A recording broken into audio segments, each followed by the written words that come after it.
Good morning. So yes, it's a new day and I've changed my hair color again. I've been this hair color before. Actually, I thought it was going to be a little bit more red than it is, but sometimes life is not, doesn't turn out the way you planned or the way you hoped, but it is what it is. I'm going to deal with it. I'm on my way to work. It's a Monday morning. But it's a beautiful day and life is good right now, so I'm going to go with it, even though I don't always feel good. I wanted to come on here real quick because I wanted to talk about a couple of things. So I talk about me being a recovery enthusiast. I've talked about what that means. Some of you may have seen that video. If not, then basically, it just means that I'm excited about being in recovery.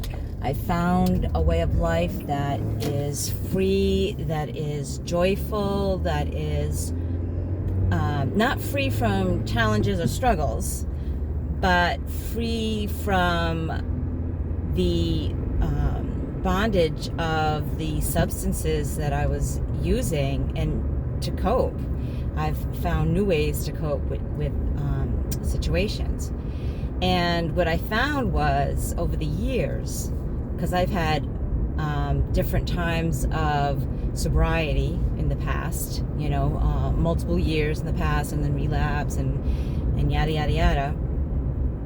I had to work on different aspects of my life that ultimately caused me to drink, right? So I had to find my why. Why was I doing this to myself, right?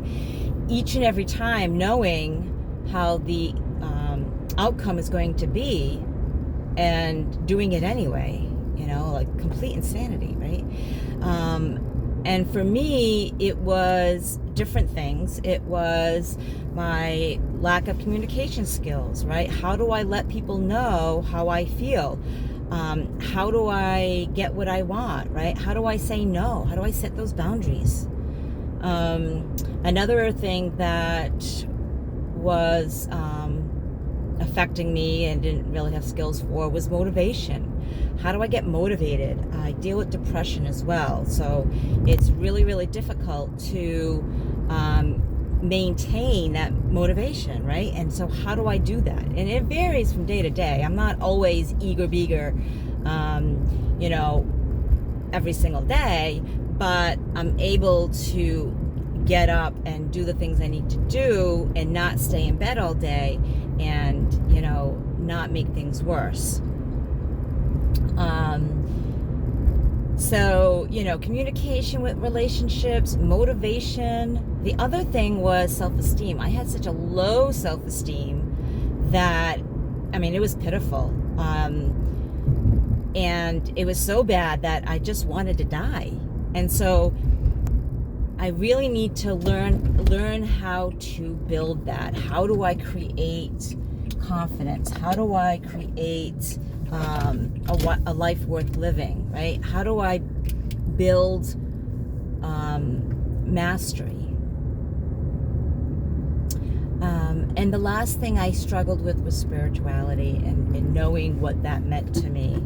I struggled because I didn't believe in a God. At least I struggled with it. I grew up believing in a God, but I didn't believe in a God at that time, and I couldn't find that higher power that everyone talked about, right? And it drove me nuts. And so learning how to deal with that and how I came up with ways of celebrating my spirituality with being authentic, right? Without being non-authentic.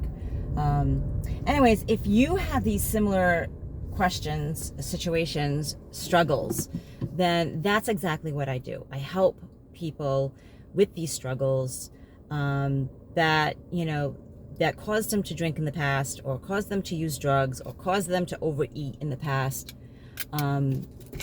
I help them get the skills that they need in a way that's good for them. It might not be the same things I use, but the process of how I develop my skills are the same, right? Finding out what it is that works for you.